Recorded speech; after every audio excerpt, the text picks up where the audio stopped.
স্বাধীনতা উত্তর বাংলাদেশেও ভারত নির্ভরতা বাংলাদেশের কূটনীতিতে যে গুরুত্বপূর্ণ হয়েছিল, শহীদ রাষ্ট্রপতি জিয়াউর রহমান সেটা থেকে একটা ভারসাম্যপূর্ণ মর্যাদাকর সম্পর্ক ভারতের সাথে প্রতিষ্ঠা করার চেষ্টা করেছিলেন।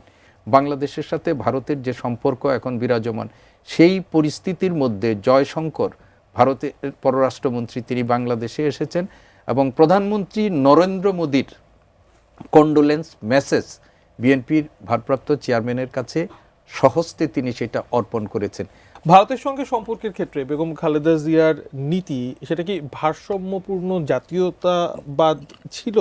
আর বিএনপির আমলে বিশেষ করে বাংলাদেশের সার্বভৌমত্ব, কূটনৈতিক আত্মমর্যাদার রক্ষার ক্ষেত্রে ঠিক মানে কোন বিষয়গুলো এখন আপনি যখন পিছনে ফিরে তাকান আপনার কাছে প্রবিধানযোগ্য মনে হয়?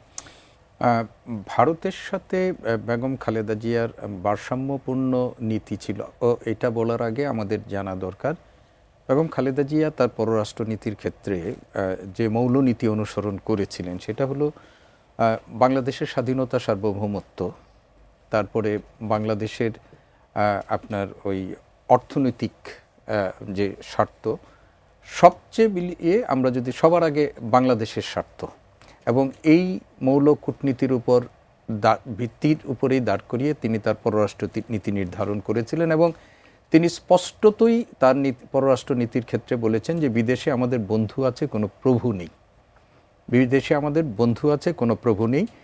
তিনি বিদেশি রাষ্ট্রগুলোর সাথে, সেটা ভারত হোক বা অন্য কারোর সাথেই হোক, একটা বন্ধুত্বপূর্ণ সম্পর্ক তিনি বজায় রাখার নীতিতে বিশ্বাস ছিলেন। কিন্তু কেউ বাংলাদেশের উপর প্রভুত্ব বিস্তার করবে, আধিপত্যবাদ বিস্তার করবে, সেইটা তিনি গ্রহণ করেননি।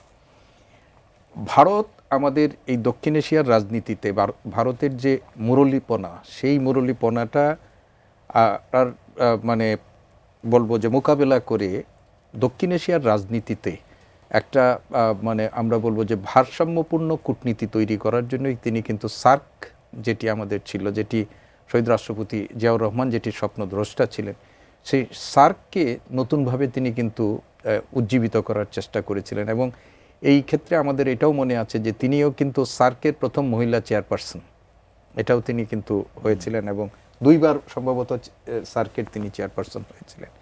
এবং এই যে সার্ককে পুনরুজ্জীবিত করা এবং ভারতের যে প্রতিবেশী রাষ্ট্রগুলোর উপর তার যে আধিপত্যবাদী মনোভাব, সেটি আমরা স্বাধীনতা উত্তরকালেও আমরা দেখেছি। আমাদের মুক্তিযুদ্ধের সহযোগী হিসাবে বা সহায়তাকারী হিসাবে স্বাধীনতা উত্তর বাংলাদেশেও ভারত নির্ভরতা বাংলাদেশের কূটনীতিতে যে গুরুত্বপূর্ণ হয়েছিল, শহীদ রাষ্ট্রপতি জিয়াউর রহমান সেটা থেকে একটা ভারসাম্যপূর্ণ মর্যাদাকর সম্পর্ক ভারতের সাথে প্রতিষ্ঠা করার চেষ্টা করেছিলেন। বেগম খালেদা জিয়া সেই নীতিটাই অনুসরণ করেছিলেন এবং ভারতের সাথে একটা সম্মানজনক সম্পর্ক বাংলাদেশের, সেইটার ব্যাপারে তিনি কিন্তু উদ্যোগী হয়েছিলেন। শুধু ভারতের না, তার আন্তর্জাতিক কূটনীতির ক্ষেত্রেও এই নীতিটাই বাংলাদেশের সম্মান, মর্যাদা, স্বাধীনতা, সার্বভৌমত্ব এবং একই সাথে বাংলাদেশের অর্থনৈতিক স্বার্থ, এই অর্থনৈতিক স্বার্থের কথা বিবেচনা করেই কিন্তু তিনি মধ্যপ্রাচ্যের দেশগুলোর সাথেও কিন্তু তিনি নতুন করে সম্পর্ক, চীনের সাথে একটা নতুন কূটনৈতিক সম্পর্ক, চীন এবং ভারতের মধ্যে কূটনৈতিক সম্পর্কের একটা ভারসাম্যপূর্ণ অবস্থান, এইগুলো কিন্তু তিনি করেছিলেন।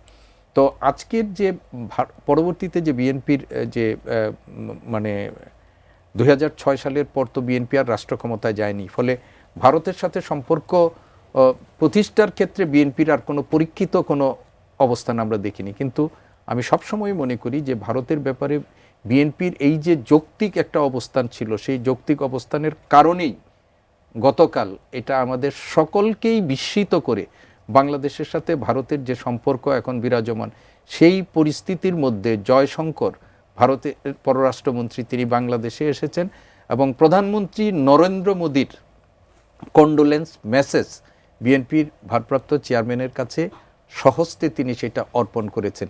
আমি ব্যক্তিগতভাবে মনে করি যে ভারতের সাথে সম্পর্কের ক্ষেত্রে তিনি যে ভারসাম্যপূর্ণ, মর্যাদাপূর্ণ অবস্থানটি তৈরি করেছিলেন এবং ভারত যে বাংলাদেশের প্রতিবেশী, বৃহৎ প্রতিবেশী হিসাবে ভারতকে কখনো বাংলাদেশের উপর আধিপত্য প্রতিষ্ঠা করতে দেননি, সেই এতৎসত্ত্বেও খালেদা জিয়ার যে অবস্থানটি ভারতের জনমানুষ এবং রাজনীতিবিদদের কাছে, সেটার একটা বহিঃপ্রকাশ কিন্তু কালকে বাংলাদেশ আমরা দেখেছি।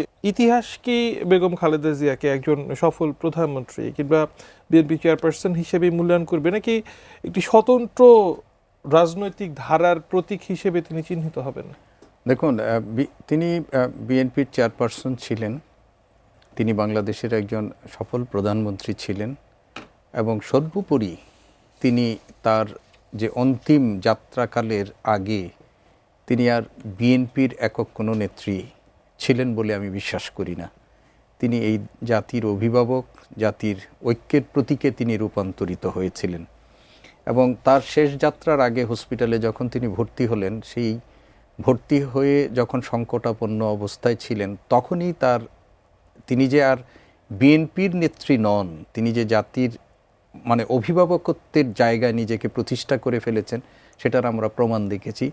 দল, মত, ধর্ম, বর্ণ নির্বিশেষে তার ফিরে আসার জন্য মানুষের পরম স্রষ্টার কাছে যে আকুতি, তার যে প্রার্থনা, সেটার মধ্য দিয়ে আমি ব্যক্তিগতভাবে ইতিহাসের একজন মানে শিক্ষক বলেন, ইতিহাসের একজন ছাত্র হিসাবে এটা আমি মনে করি যে ইতিহাস বেগম খালেদা জিয়াকে মানে শুধু বিএনপির চেয়ারপারসন হিসাবে মানে কি বলবে না, মূল্যায়ন করবে না। ইতিহাস তাকে বাংলাদেশের প্রধানমন্ত্রী হিসাবেও মূল্যায়ন করবে না।